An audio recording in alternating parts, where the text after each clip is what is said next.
بسم اللہ الرحمن الرحیم۔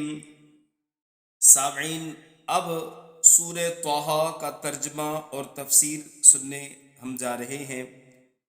پہلی آیت سے ابتدا کر رہے ہیں۔ بسم اللہ الرحمن الرحیم، اللہ تعالیٰ کے نام سے شروع جو نہایت مہربان رحم والا ہے۔ طٰہٰ ما انزلنا علیک القرآن لتشقى۔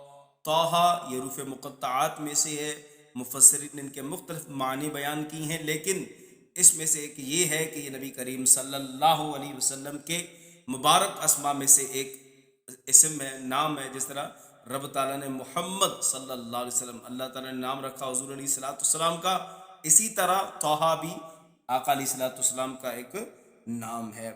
ما انزلنا علیک القرآن لتشقى، اے حبیب ہم نے اس قرآن کو آپ پر اس لیے نازل نہیں کیا، لتشقى تاکہ آپ مشقت میں پڑ جائیں، الا تذکرۃ لمن یخشی، مگر یہ اس کے لیے نصیحت ہے جو ڈرتا ہے۔ اب دیکھیں، ہوتا یہ تھا کہ نبی کریم صلی اللہ علیہ وسلم راتوں رات عبادت کرتے، پوری رات قیام میں گزارتے، یعنی جو ہے بہت قیام کرتے، بہت عبادت کرتے، حتیٰ کہ پاؤں سوج جاتے۔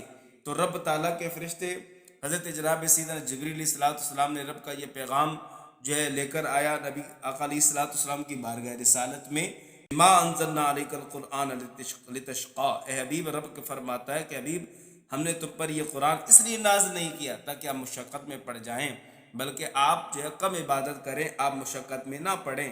الا تذکرۃ لمن یخشی، اے حبیب یہ تو قرآن جو ہے مکمل نصیحت ہے اس کے لیے جو اس قرآن سے ڈرتا ہو۔ دیکھیں اب ڈرنے سے مراد کیا ہے؟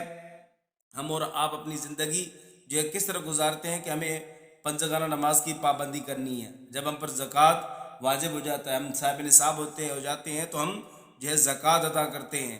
اسی طرح ہمارے اوپر جو ہے حقوق اللہ بھی ہیں، ہمارے پر حقوق العباد بھی ہیں، ان دونوں کو ہم پائے تکمیل کر رہے ہیں۔ تو یہ گویا کہ ہم ان دونوں کو جو مکمل کر رہے ہیں، ان دونوں کی فرما برداری کر رہے ہیں رب تعالیٰ کے حکم کے اعتبار سے، تو لہٰذا یہی وہ چیز ہے کہ قرآن ان کے لیے نصیحت ہے، قرآن ان کے لیے رحمت اور برکت ہے جو اللہ کی فرما برداری کے ساتھ زندگی گزارتے ہیں۔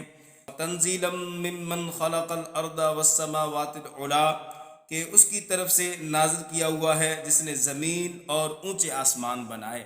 یعنی یہ قرآن جو نازل کیا گیا ہے، یہ قرآن اس رب تعالیٰ کی جانب سے ہے جس رب تعالیٰ نے یہ ساتوں زمینوں اور ساتوں آسمانوں کو تخلیق فرمایا۔ یعنی یہ رب عظیم ہے، یہ رب اتنا کریم ہے، یہ رب اتنا جو ہے طاقت والا ہے، جو زمین کی تہ سے لے کر آسمان کی بلندیوں تک ہر ایک چیز کا مالک اور خالق ہے۔